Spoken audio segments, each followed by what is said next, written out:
If you have wood cabinets, they probably look like this, but they used to look like this. Good news is they can again. You just don't know it yet. And that's not your fault. They just don't teach you this stuff in school.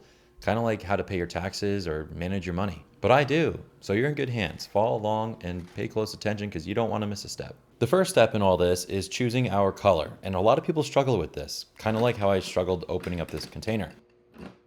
But this is a natural cherry kitchen. So obviously we're going to go with red mahogany. Just kidding. We're going with cherry because cherry matches up with the color of cherry. What do you know? The problem is it doesn't match up everywhere as there are variations in the wood. So we're going to need a lighter color for the lighter areas. For this, we're going to go with a light walnut. And just to be clear here, guys, I cannot help you with your taxes or managing your money as I'm not a CPA. So none of this is financial advice. But imagine if I could. Solving two problems in one video, hell of a combo, but hey, might work for some of you. Now, believe it or not, the most important thing to do here is cleaning. Yeah, because without a clean surface, the repairs will not hold. You can't put finish on top of dirt and grease and food, right? Now, I swear by this kitchen cabinet cleaner. I use it literally every day, simply because it works. It's plant-based, it won't harm the finish. It's American made right here in New England. And this is not some mass-produced product by some big corporation. It's specially formulated in small batches to give your kitchen the care that it needs. So using it on a routine maintenance cleaning is absolutely perfect. And every bottle comes with a scrub brush, which makes cleaning a breeze. The perfect tool for getting in all the nooks and crannies, and these soft bristles won't scratch. It also makes a great daily cleaner for just for maintenance stuff. And the best part is you can get it on Amazon. I'll put a link down below for you. Now I'm wiping down the surface with some lacquer thinner on a rag, and this is getting the deep grease and oils from your hands out of the finish because when that sits on there year after year, it just seeps its way in. So this is just getting rid of any other leftover contaminants. Now, check this out. When I wipe the lacquer thinner over the damaged spots, now that it's nice and clean, look at it go away instantly. This is temporary, but it's giving you a good look at what it's gonna look like, and it's telling us that we don't need to add a whole lot of color to fix this. You can see as it dries, it comes right back. Now on to the fun part, sanding. We don't have to be super aggressive with this, so we're gonna go over it with 320, and the point here is just to kind of make everything smoothened out. So I'm gonna use a little block here and go over it a few times, round off the back edge because that's pretty dented up. And I'm gonna tap this front spot here where it's peeled off to bare wood. We don't want to expose any more bare wood, even though it's just a clear natural cherry. That clear coat has faded over the years. So just putting a new clear coat on top of this cherry will not make it match. We do need to color it in. We just don't want to create any more coloring because it's really hard to blend. So when it comes to picking the color, you probably guessed I could not decide which one to use, so I just go in the middle. But that's what we have it here for, right? Now you're not going to go crazy here. It's just about getting some color in the spots where you want the color and keeping the color out of the spots where you don't want the color. A couple little drops and smoothing out with your thumb should do the trick, but this will take some time and a couple different coats. So once we get the first coat on here, we're going to set it up and move on to something else. That's right, you guys are in for a treat. We actually are going to cover two things in one video. Just not your taxes. But hey, this is the perk of sticking around because most people probably would have stopped watching this video by now. They usually drop off about 2 minutes, which I think is silly because they never end up learning how to do the repair. So while the first coat sets up and dries, we're gonna hop over to these upper cabinets because these have a totally different problem, which is probably also happening in your kitchen. Right around the knobs, it's really worn out from your fingers touching it. So we're gonna break these down and repair this. First step, like always, hit it with the kitchen cabinet cleaner, get that thing nice and clean. And then we're gonna wipe it down with the lacquer thinner again to get all the contaminants off. Now we're gonna go over it with sanding, but the trick here is not to sand too far. On one hand, we want to get rid of the failing finish. It's really gummy and soft around here. But on the other hand, if we go too far, we're gonna expose too much raw wood. And we don't want the problem of blending in the colors because this is at eye level. It's even more complicated to blend these, especially with the light beaming down right on top of it.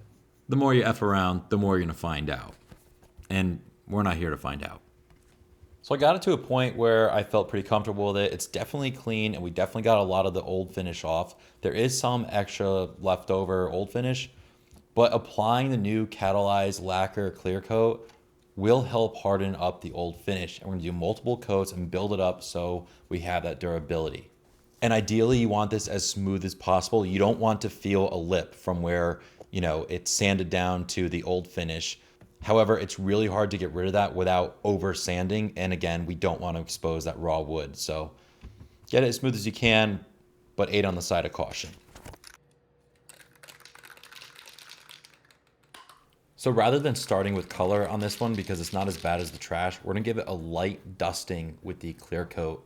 And after this goes on, it's gonna show us just how much coloring we're gonna have to do. Just a light little spray and it's gonna show us everything. Very, very minimal coloring we're gonna have to do on this thing.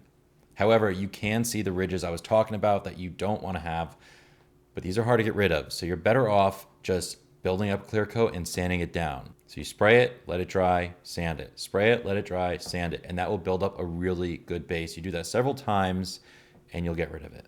In a perfect world, yes, having these sprayed in a shop with a brand new, legitimate, catalyzed, hard conversion varnish finish would be the best way to go for longevity and durability. But for doing some touch-ups, not a bad way to go. And I know this coloring is not looking too hot, but I swear it looks way worse on the camera than it did in person. Really, this is like a super close match in person. I don't know why, it just magnifies with the camera. Maybe I should get a lower quality camera. But this shot looks pretty good, so we're almost there.